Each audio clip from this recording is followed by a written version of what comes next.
everyone. My name is Lawrence Bernias. For today, I'll be discuss my topic which is nata sa online lang ako. Okay. So today we have to discuss this entitled Indigenous People Pride to Economic Development because we already done the land rights last meeting. So, indigenous people, so pag mayroon tag-indigenous people, so basically that is the people of the Philippines nga atong nasa mga kagubatan. No? So makita nato nasa background like nga na ang mga indigenous people. But today natin mga indigenous people nga mga sabay na sa buwan sa generation. But na pa mga indigenous people nga napagyapon sa katong mga lagyo nga buwan sa bukid-bukid. No?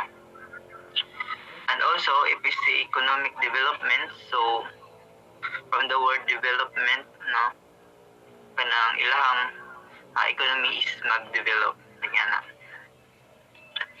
So let's proceed. But before we further discuss, so let us have the game first. So this game is called Guess the Indigenous Practice. So kay wala man mo, so ako na lang mag-answer instead. Okay, so number 1 is this group is famous for their hand-woven cloth called tinalak. So who are they? So the answer is Tibulay. So makita ninyo sa picture, so murag na siya create, so that is a hand-woven cloth, no, called tinalak. That is tinalak. And kanang mga people diya is itawag sila Tibulay. So another is this rice growing method is carved into the mountains and passed down for generations. So what is it? So that is commonly ato na siya madungog permanente, that is rice terraces.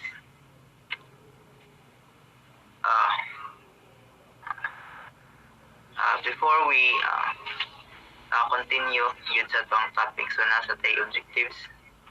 So at the end of the lesson, the student should be able to define economic development in the context of indigenous people, identify legal basis for indigenous economic rights, demonstrate respect for indigenous cultures by recognizing their right to participate in decisions and benefit fairly from development. Okay, let's proceed. So now, natin mga legal basis, so dili mawala ang EPRA, no? RA 8371, so permi nato ni madunggan, so sa mga reporters, no? So balik-balik na siya. So na siya mga sections. So muna yung under sa EPRA. So kaning mga sections is na-align, so muna yung naka-align sa kaning topic, no? So first is ang section 2, recognize the right of indigenous people to freely pursue economic development, no? From the word freely pursue, no, anang na sila'y kaugalingon bitaw nga mag-pursue sa ilahang development, silang economy, no, silang community, silang people, like na sila independent, no, independent sila. Ganyan. So section 7, right, so ownership and control of ancestral domains and resources. So from the ownership, so na sila kan na kaugalingon nga pag-handle sila mga ancestral domains and resources, like ilang mga like ilang panginabuhi dito, so na sila kaugalingon nga pag-handle, no. So this is ang section 17, right to decide priorities for development affecting their lives and land. So ilahaman ng plan, so na sila decision, no, on saan nila pag develop, no. sa ilahang kaugalingon nga kuan communities. So section 26, right to equal protection and access to economic opportunities. So meaning money ang rights no to kanang equal nga protections no sa mga indigenous people, and also kaning access sa mga economic opportunities. So another nga legal basis is ang UNDRIP 2007. So na siya yung mga articles na-align ang economic na-align ang economic development. So first Article 3, right to self-determination and to freely pursue economic development. So unsa ning self-determination? So kaning self-determination, so meaning kanang na sila'y kabubuton ba mag-handle or na sila independent sa kung gingon pag-aina pareha sa IPRA na section 2. So na sila'y kanang free na mag develop sa ilang own nga community sa indigenous people. So next ang Article 20, right to maintain economic institution and engage in economic activity. So kani is kanang mani ang rights no sa to maintain other economic institution, and also kaning mag-engage sila sa mga economic activities no. Okay? So next ang Article 26, rights to lands, territories and resources. Of course, di man gyud itabo ang economic development if wala ang kaning lands na mga territories. So na sila ning rights to lands, territories and resources. So next is Article 32, requirement of free, prior, and informed consent or FPIC for development projects. So kaning FPIC muna siya consent no sa nga nagkuan nga na may mga project. So dapat una is nagyud dapat consent no before may tabo ang project. Okay, so money ang sa president sa key concepts no, define their own development goals. They decide what kind of development they want. So self-determined development. So sa kung gina no is na sila independent no sila. Next, manage and protect their resources. They control access to their lands, forests, water, etc. Resources rights no. So na sila kaugalingon nga pag-handle no, sa ilang lands or forests and also the resources. The next, participate in decision that affects them. They are involved in planning and must give consent before any project begins. Meaningful participation and FPIC. So, na may mga planning mahitabo or mga projects, so before na sila matukod, no, for example, na yung mga plantation, no, itukod sa ilang land. So, before na mahitabo, nagyud dapat ang consent para dili magkagubot or dili ma-destroy ang ilang future. So, next ang receive fair benefits.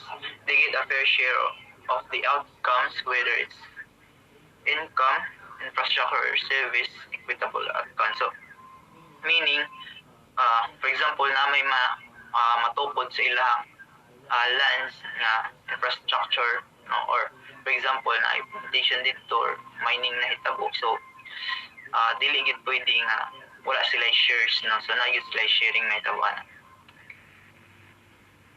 So let's proceed sa challenges to economic development. So first na diri is ang forced displacement. Indigenous communities are often pushed off their ancestral lands to make way for large-scale projects like mining dams and plantation. This not only removes them from their homes but also separates them from the natural resources and cultural sites they depend on. Displacement causes deep social, emotional, and economic harm. So kaning forced displacement, so naman gid di man gid na mawala, no, kay naman gid mga indigenous communities nga kadtong mga small lang, no, nang dili ingon nga kuan bitaw kana known kaayo. So kadtong mga kuan is di wata kabalo nga kuan na sila sila ma-ignore na sila or ma-push sila, no, bisag dili nila gusto. So makuan sila, ma-force. So man ilang challenges, labi na kay sila ma-easy naman sila madala dili kayon nga knowledgeable, so madala rag story bitaw yan. So next ang number 2, exclusion from government programs policy making. Many indigenous communities are left out of development plans and national programs. Their voices are often ignored in policy decisions that directly affect their lands and futures. This leads to a solution that don't match their needs or reality. So mga indigenous people or mga communities, no, is di ba na sila sa mga lagyo, na sila sa mga kabukiran. So possible gyud nga murag ma-ignore sila, no, sa government, labi nagdili kayo noon nga communities sa indigenous people. So murag makuan gyud sila, no. So dako ni siya impact kay may labtan ang ilahang land, no, bilang futures, no. So another is limited access to education, financial resources, and markets. Without quality education or access to capital, indigenous people face barriers in building business, entering professions, or improving their livelihoods. Many also lack connections to markets where they can sell goods fairly. So kaning limited access to education and financial resources, so magyud ni kasagaran gyud nga kung ano kay mga indigenous people ba nasa mga bukid-bukid. So lack yun sila knowledge ng eskwelahan. Kung mag-eskwela sila, kuan layo pa kayo lang baktason, or even kanang magpalit lang sila or magbaligya sila ang product, so layo kayo. So dili kayo nga maka-develop din sila kay wa kay sila kanang access sa education, no? So next is loss of traditional livelihoods. Deforestation, pollution, and land conversion from development projects can destroy hunting, fishing, and farming grounds. These traditional ways of life are deeply tied to culture and identity. So their loss affects more than just income, it impacts dignity and heritage. So kaning loss of traditional livelihoods kana na yung mga development projects. So mga kanang kaning mga development projects like minings or mga plantations, no. So wata kabalo tahay na butang ag plantation sa ilahang land, so na-destroy ang ilahang kuan hunting grounds nila or tahay sa ilahang waters dito. So mabutang ag kuan infrastructure, so makuan na ma-destroy ang ilang fishing or ilang farming, no. So last is discrimination and cultural insensitivity. Indigenous peoples often face prejudice and stereotypes in mainstream society and the economy. Their knowledge, system, and ways of life are sometimes dismissed or misunderstood, making it hard to fully participate in or benefit from development opportunities. So kaning discrimination, so kabalo naman tani, no, kay permanente naman ni ma-tackle sa tong classmates. So di yun ni mawala sa mga indigenous people kay nagay mga people po sa Philippines nga mo discriminate yun, no, labi na sa kita nila ilang appearance, no. So ma-discriminate sila, but not all, no. Like kita di ta maka-discriminate kay nata respect, no. Siguro kailangan og knowledge ng ubang people para makabalo sila unsa ning mga indigenous people. So let's proceed now sa importance of economic development for indigenous people. So first, empower communities. Economic development gives indigenous people the ability to define success on their own terms instead of being passive recipient of outside aid or impose projects. They can lead initiatives that align with their cultures, values, and values. So kaning empowers community, so diri is kaning economic development. So makahatag ni sa ilahag ng kuan bitaw initiatives, no, nga di na kailangan mag-rely sa unsa may plan nga ihatag sa ila. So sila nga people, so kabalo sila nga community, so kabalo sila sa ilang way, no, mag-develop gyapon sila, no, sa ilang ugalingon, cultures, values, and practice. So next is strengthens economic independence. When indigenous communities have control over their resources and development plans, they become less dependent on government assistance or foreign aid. This financial self-reliance boosts community pride and long-term stability. So kani is strengthen economic independence. So kaning indigenous communities, if mas ma-enhance ang ilang kuan pag-control, no, so di na kailangan ka ng mga government na di na kailangan government support na para mo kuan, no, so na sila ka na kaugalingon na nga pag handle ng sa ilang land or sa ilang resources. So for number 3, supports cultural preservations. Development doesn't have to mean abandoning tradition. When done respectfully, it can strengthen traditional livelihoods like sustainable farming, handicrafts, or ecotourism, helping preserve language, customs, and indigenous knowledge. So, basically raman siya, no? So, kaning development, so dili daw ingon nga pag mag-develop ang isa ka economy is mabandon na ilang tradition, no, dili nga na. So meaning mas mo enhance pa ang ilang kuan livelihoods like ilang mga farming dito, no, ilang pamaagi nga pag-create or pag-preserve, no, mas mo kuan pag yun, mas mo strength pag yun. Okay, so let's proceed now sa laws protecting indigenous economic rights. So mo ang mga laws na nag-protect sa indigenous people, no. So first na sa national laws sa Philippines, so mo ni ang EPRA, no, of 1997 so na discuss naman ni. So recognize indigenous people rights to ancestral lands, self-governance, cultural integrity, and economic development. So under po diri ang kani FPIC guarantees free prior informed consent before any project on their land. So under diri ang kani FPIC, so meaning mo ni ang before, no, kung na may mga planning or mga infrastructure na mabutang sa ilang land, no, is kailangan nagi-consent, no, sa indigenous people before doing anything, char. So next naman is international laws. So money ang UN Declaration on the Rights of Indigenous People or UNDRIP. So affirms indigenous rights to self-determination, development, and participation in decisions affecting their lives. So muna siya ang sa international law money UN UNDRIP.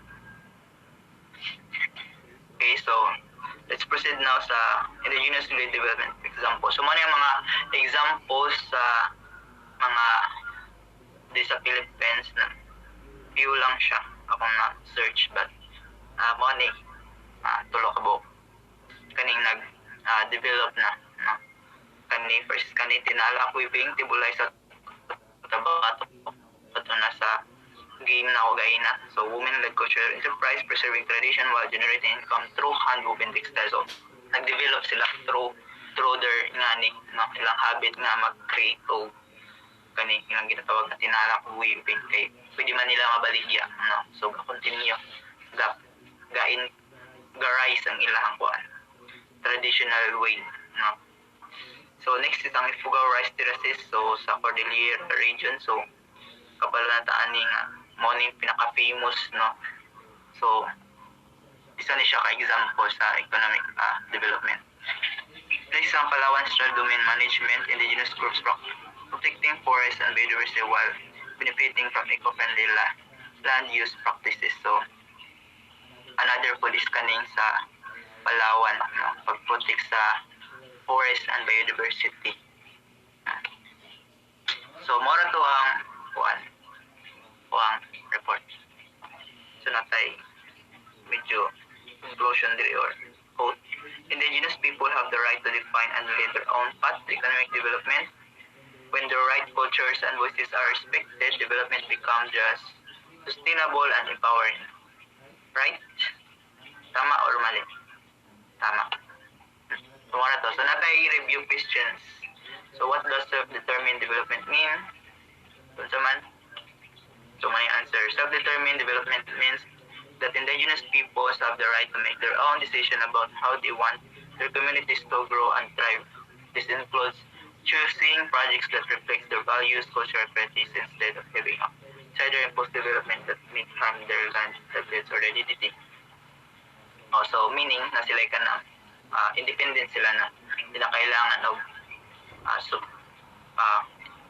hindi na kailangan kuan sa outsiders, no, sila mismo kaugalingon na sila kuan free. So number 2, why is FPIC important in economic projects? FPIC is important because it protects indigenous peoples by exploitation. It ensures that they are fully informed, not pressured, and genuinely agree before any development project begins on their land. Without FPIC, projects can lead to displacement, environmental damage, or cultural loss. With FPIC, communities can accept, reject, or negotiate how a project should happen on their own terms. So, FPIC, so na yun dapat consent, no? At is there magbutag project. So, last question, what challenges do indigenous people face in achieving economic development? So, dagan 5 to kabukay na. So, ano yung answer? Forced displacement, exclusion from government programs, policy making, limited access to education, plant resource markets, loss of traditional livelihoods, discrimination and cultural insensitivity. So that's all my report. And thank you and God bless you all. God bless you all.